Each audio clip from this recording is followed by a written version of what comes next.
کچھ باتیں ایسی ہیں آپ یقین کریں کہ جن کو ڈسکس کرنے کو طبیعت نہیں چاہتی، یعنی باتیں کرتے ہوئے انسان تکلیف میں آ جاتا ہے۔ جو کچھ 2-1 دن پہلے موٹر وے پہ ہوا ہے، زندہ جاوید اور روح رکھنے والے معاشروں میں یہ کام نہیں ہوتے۔ ہمیں اس بات سے اتفاق ہے کہ اسلام نے تو بہت پہلے کہہ دیا کہ عورت سفر کرے تو محرم کے ساتھ کرے، یہ بہت پہلے کہہ دیا، یہ تو بات اپنی جگہ طے ہے۔ لیکن یہ ہے کہ کوئی غیر مسلم تو نہیں نہ بستے یہاں، اور کوئی ایسا تو نہیں کہ لا قانونیت ہے، اتنا بڑا محکمہ ہے پولیس کا، قانون نافذ کرنے والے ادارے ہیں، کہاں چلے جاتے ہیں یہ لوگ؟ اگر کہیں کہ جرم ہو گیا اور ہم غافل تھے تو پھر بھائی غفلت کی تو بہت بڑی سزا ہے۔ کس بات کے لیے اتنا کچھ دیا جاتا ہے، تنخواہیں دی جاتی ہیں؟ اور میں کوئی زیادہ پر امید نہیں تھا بہت ساری چیزوں سے، اور میں بڑی دیر پہلے سے کہہ رہا ہوں ہمارے ہاں اس طرح ہوتا ہے کہ اپوزیشن کے لوگ بھی کسی بھی ایک نقطے سے آ کے فائدہ اٹھاتے ہیں، اور وہ کوئی ایک نقطہ چھیڑ دیتے ہیں، کوئی کسی گورنمنٹ کی کمزوری، تو اس پہ ذرا واہ بلے تھوڑی دیر کے لیے ہو جاتی ہے۔ اخلاص کے ساتھ الا ماشاءاللہ ہماری اپوزیشن نے بھی حکومتوں کو کسی طرف مائل کرنے کو تیار نہیں ہوتی۔ اور میں تو بڑا پیچھے سے بات کرتا ہوں کہ وہ جو 300 کے قریب لوگ جل گئے تھے کراچی میں، ان کا انصاف ہو گیا؟ جو لاہور میں دن دہاڑے 14 لوگ قتل کر دیے گئے تھے، ان کا انصاف ہو گیا؟ وہ جو معصوم بچے ان کے سامنے سائیوال میں ان کے ماں باپ کو قتل کر دیا گیا تھا، ان کا رزلٹ نکل آیا؟ تو پیچھے سے جو حکومتیں چلی آ رہی ہیں آج تک کسی بھی مجرم کو باقاعدہ سزا نہیں دی جاتی۔ اگر سزائیں دی جائیں تو جرم بند ہو جائیں، سزا نہیں دی جاتی، مجرم کو پتہ ہوتا ہے میں نے چھوٹ جانا ہے۔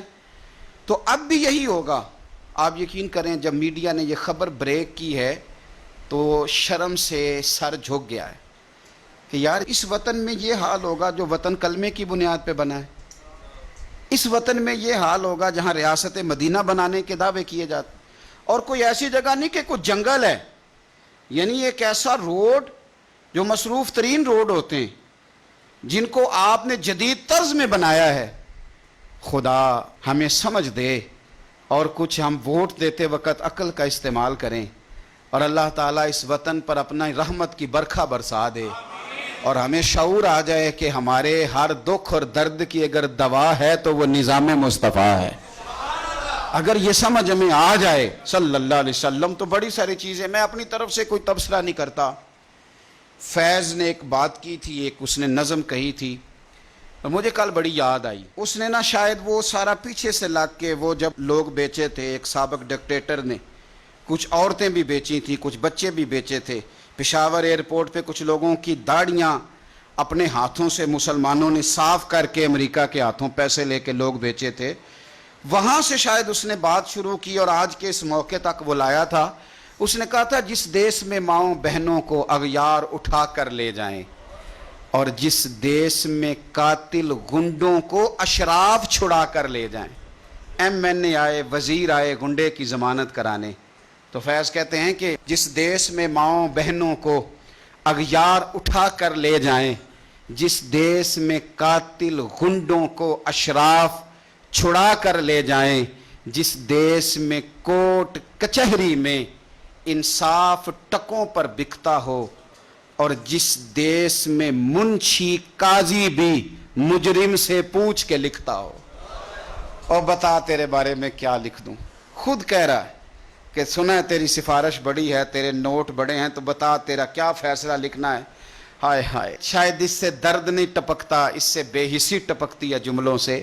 جس دیس میں کوٹ کچہری میں انصاف ٹکوں پر بکتا ہو، جس دیس میں قاضی منشی بھی مجرم سے پوچھ کے لکھتا ہو، جس دیس کے چپے چپے پر پولیس کے ناکے ہوتے ہوں، جس دیس کے مندر مسجد میں ہر روز دھماکے ہوتے ہوں، جس دیس میں جان کے رکھوالے خود جانے لے معصوموں کی، سائیوال میں گولیاں ماری جائیں بچوں کے سامنے، جس دیس میں جان کے رکھوالے خود جانے لے معصوموں کی، جس دیس میں حاکم ظالم ہوں سسکی نہ سنے مجبوروں کی، جس دیس کے عادل بہرے ہوں آہیں نہ سنے معصوموں کی، جس دیس کی گلیوں کوچوں میں ہر سمت فحاشی پھیلی ہو، اور جس دیس میں بنتے حوا کی چادر بھی داغ سے میلی ہو، جس دیس میں آٹے چینی کا بحران فلک تک جا پہنچے، جس دیس میں بجلی پانی کا فقدان حلق تک جا پہنچے، جس دیس کے ہر چوراہے پر دو چار بھکاری پھرتے ہوں، اور جس دیس میں روز جہازوں سے امدادی تھیلے گرتے ہوں، اور جس دیس میں غربت ماؤں سے بچے نیلام کراتی ہو، جس دیس میں غربت ماؤں سے بچے نیلام کراتی ہو، جس دیس میں دولت شرفا سے ناجائز کام کراتی ہو، اور سنو، جس دیس میں عہدے داروں سے عہدے نہ سنبھالے جاتے ہوں، اور جس دیس میں سادہ لو انسان وعدوں پہ ہی ٹالے جاتے ہوں، تو پھر فیض کا فتویٰ سنو۔ فیض کہنے لگے جس دیس کے عہدے داروں سے عہدے نہ سنبھالے جاتے ہوں، اور جس دیس کے سادہ لو انسان وعدوں پر ہی ٹالے جاتے ہوں، اس دیس کے ہر ایک لیڈر پر سوال اٹھانا واجب ہے، اور اس دیس کے ہر ایک حاکم کو سولی پہ چڑھانا واجب ہے۔ اس دیس کے ہر ایک حاکم کو پھر سولی پہ چڑھانا واجب ہے۔ یہ سنو فیض کا فتویٰ، کیا تماشا ہے۔ اور تم سویرے اٹھتے اور اٹھ کے کہتے ہو کمیٹی بنا دی ہے۔ پوچھو اس ماں سے جس کی بیٹی سرے بازار رسوا کر دی گئی، اس باپ سے پوچھو وہ کس طرح انٹرویو دے گا اس کا بھائی، اور جب کچہری میں بلایا جائے گا اور جب سوال و جواب کیے جائیں گے، اور تمہارے تو پولیس کے اہلکار کہہ رہے ہیں وہ بی بی پہلے نکلی اکیلی کیوں، یہ تم جواب دے رہے ہو۔ اور کسی دانشور نے کہا تھا جس مقتول کا قاتل نہ ملے اس کا قاتل حکمران ہوتا ہے۔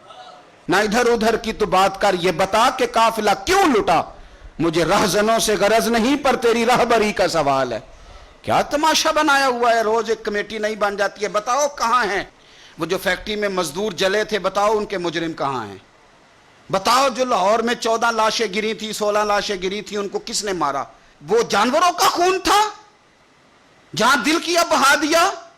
وہ سائیوال میں جو میاں بیوی مار دیے گئے تھے، کیا وہ اس دھرتی کے پالے نہیں تھے؟ کوئی پرسان حال نہیں ہے یہاں، کسی کا کوئی پوچھنے والا نہیں۔ کدھر ہے وہ مجرم، کہاں تم نے ان کو سزائیں دی؟ آؤ میدانوں میں بات کرو، اور یاد رکھنا اگر تم جواب نہ دو تو پھر ہمارے پاس جواب ہے۔ پھر ہمارے پاس جواب ہے کہ جس مقتول کا قاتل نہ ملے اس کا قاتل، پھر ہمارے پاس جواب ہے۔ خدا سے ڈریں۔ اور میں نے بہت پہلے کہا تھا، پھر کہتا ہوں، ہمیں کوئی امید نہیں تھی، ہمیں پہلے بھی پتا تھا کہ نمبر پلیٹیں بدلی ہیں، انجن تبدیل نہیں ہوئے، اور نمبر پلیٹیں بدلنے سے گاڑیاں نہیں ہوتی، کوئی تبدیلیاں آیا کرتی۔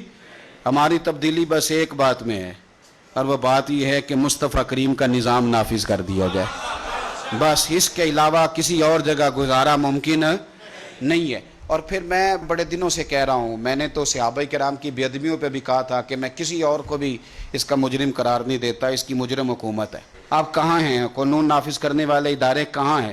ویسے آپ کو بڑا پتہ چل جاتا ہے کہ اس کے پاس پیسے کتنے ہیں، ویسے آپ کو بڑا پتہ چل جاتا ہے کہ فلانے ادارے نے کہا ہے کہ فلانا لیڈر مقبول کتنا ہے، ویسے آپ کو ادارے گن گن کے بتا دیتے ہیں کہ کس کے کتنے بندے ہیں اور کون کتنا مقبول ہے۔